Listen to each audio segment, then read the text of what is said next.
divine. Nice fluffy cake. Filling in the centre, cream cheese. Perfect. Time for some mini cakes. My tins have arrived. I small batch manufacture these. So when I first bought them 10 years ago, I bought a whole heap and then it must have been the end of the line and you can't get them anymore. So I manufactured them myself, and the dome in this cake tin makes such a difference when you're baking and decorating your cakes.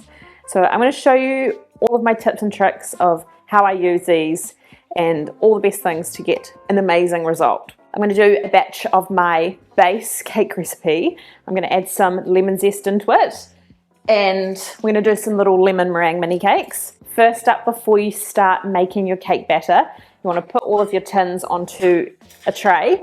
The tray just means it's easy to get them all in and out of the oven at the same time. And I'm going to spray them with some oil first, and then they can just sit and relax.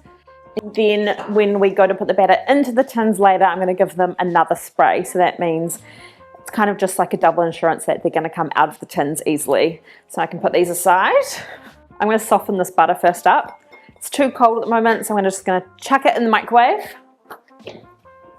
Don't look at it, don't, it's bad today.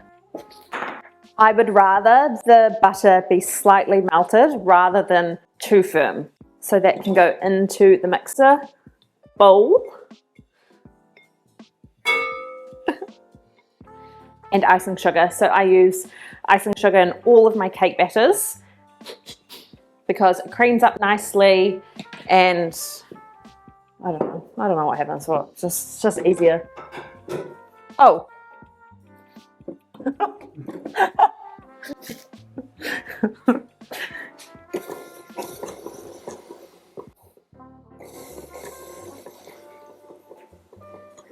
Okay, we're gonna leave that for a couple of minutes. Go nice and light and fluffy. While this is creaming, I like to get the dries ready. It's got the flour and baking powder. Just want to sieve that together. This is the milk, and I'm going to zest the lemon into the milk, and it can start to infuse. I'm also going to pop this into the microwave for 30 seconds because if you're adding cold milk and cold eggs to a cake batter, it's going to mean your bake time is going to be longer. So you want to make sure you're using not hot milk, but just milk that has that cold edge taken off. So like kind of room temperature, and then also room temperature eggs as well.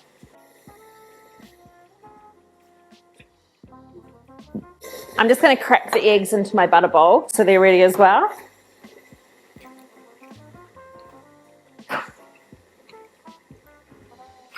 I reckon this is the way to start being a better baker, is having your mise en place be really ready.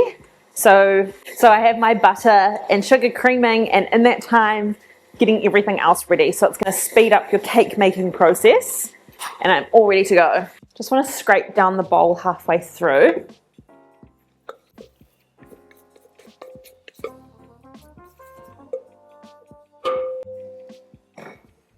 It's nearly ready.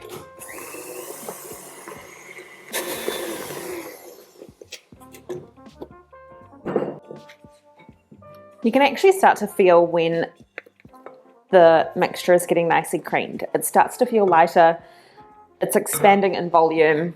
So make sure you do this step really well, because then it's going to mean your cake batter is going to be nice and light at the end. So don't miss this step.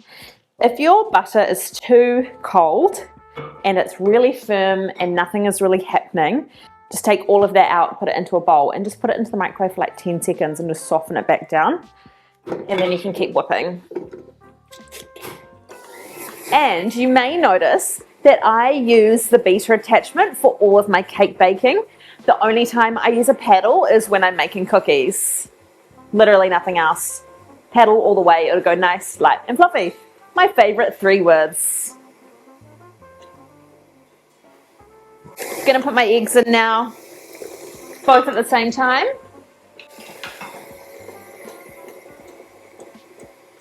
I've never understood the add the eggs one by one. Like, it's going to do its thing in there anyways. I don't like to overmix it at this point because if you keep going, you're going to lose the protein structures in the egg and it's going to start going really runny. So just for 30 seconds or so to combine it, and then you can add the rest of the ingredients. So all of the milk in, and all of the flour and baking powder. And then just mix it until it's just combined.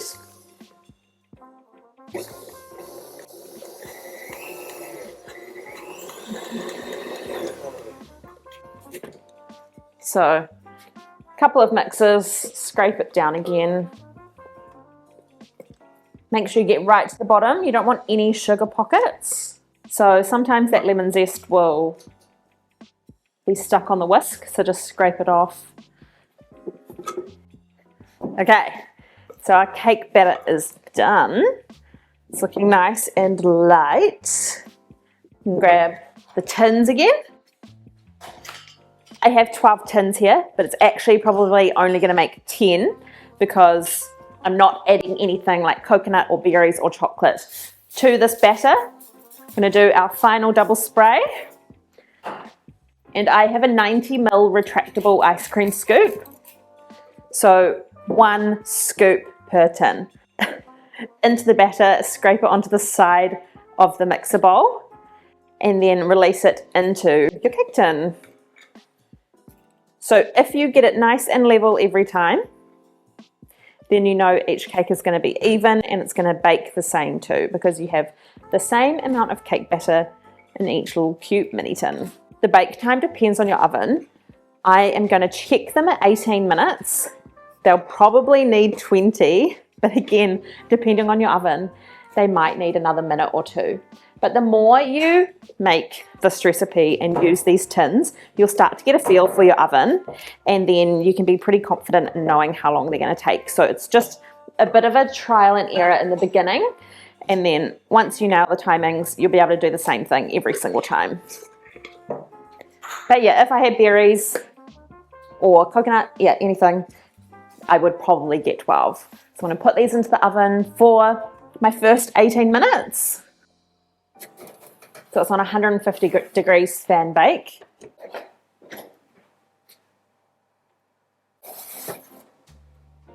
The mini cakes are ready to come out of the tins once you can touch the tin. It's still kind of warm, but it's definitely not hot anymore, so that was about 15 minutes.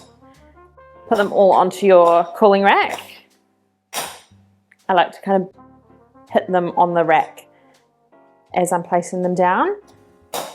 If you feel any type of resistance, like the cake is touching the tin, just give it another little tap on the cooling rack to release it properly. These are all feeling pretty good though, because we did our double spray of oil.